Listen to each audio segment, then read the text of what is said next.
এবার আপনাদের একটা ভালো ছবি দেখাই, মন ভালো করা ছবি।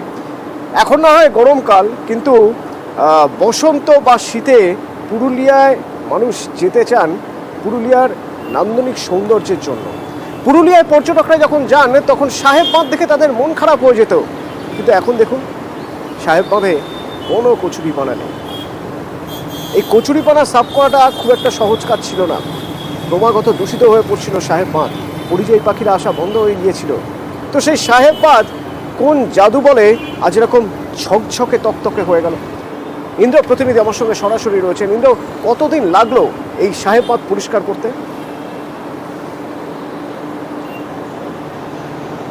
দেখো অতনু, একেবারেই প্রায় 1 বছর সময় লাগলো সাহেব বাঁধে কচুরিপানা মুক্ত করতে, এবং এই সাহেব বাঁধের জল এরই কারণে দূষিত হয়ে গিয়েছিল। তুমি দেখছো যে আমার পেছনে যে সাহেব বাঁধ রয়েছে সেখানে একেবারে ঝা চকচকে জল দেখা যাচ্ছে, এবং পুরুলিয়ার বাসিন্দা যারা একসাথে, যেমন পুরুলিয়ার বাসিন্দা তেমনি যারা পর্যটক জেলায় আসেন বিভিন্ন সময়, তারাও খুশি, পুরুলিয়ার বাসিন্দারাও খুশি।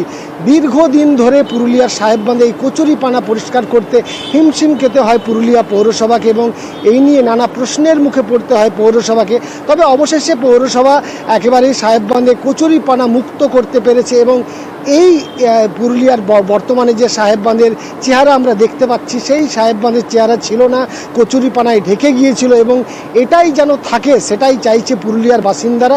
এবং পুরুলিয়ায় যারা পর্যটক আসে তারাও, যেমন তুমি তা বলছিলে, যেমন শীতকালে পরিযায়ী পাখিরা একেবারেই এবারে মুখ ফিরিয়ে নিয়েছিল এই কচুরিপানার জন্য, এবং এই কচুরিপানার কারণে পুরুলিয়ার সাহেব বাঁধ অন্যতম আইকন জেলার সেই সাহেব বাঁধ একেবারেই দূষিত হয়ে গিয়েছিল জল, এবং এখনও জল দূষিতই আছে, এবং এই জল আস্তে আস্তে স্বাভাবিক রূপ নেবে। সামনেই বর্ষা আসছে, ফলে সাহেব বাঁধের যে রূপ ছিল, সাহেব বাঁধের যে চেহারা ছিল, সেই জায়গায় ফিরে এসেছে। এবং সাধারণ মানুষ থেকে পর্যটকরা চাইছে যে পৌরসভা কর্তৃপক্ষ যেন সাহেব বাঁধকে এভাবেই নজরে রাখে, সংস্কারের কাজ মাঝে মাঝে করে সাহেব বাঁধকে পরিষ্কার রাখে। অতনু, ধন্যবাদ।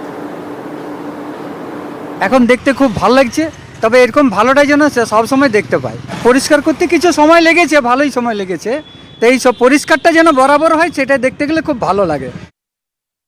না, আমি ধন্যবাদ দেবো নিউজ বাংলাকে, 18 বাংলাকে। তাদের চ্যানেলও কিন্তু বারবার এটা দেখিয়েছে, এবং বিভিন্ন সময় দৃষ্টি আকর্ষণ করেছে আমাদের পুরুলিয়া পাবলিক। এই মুহূর্তে সাহেব বাঁধ পরিষ্কার হয়েছে, এবং এভাবেই চলতে থাকবে। আর আগামী দিনে এই ঘটনা ঘটবে না, এই কথাটাও আমরা দিতে পারি। কোথাও চিতাবাঘের আতঙ্ক, কোথাও দাঁতালের দাপাদাপি, কোথাও আবার বাঁদরের বাঁধরামি, সেই সব খবর থাকবে বিরতির পর। সঙ্গে থাকুন।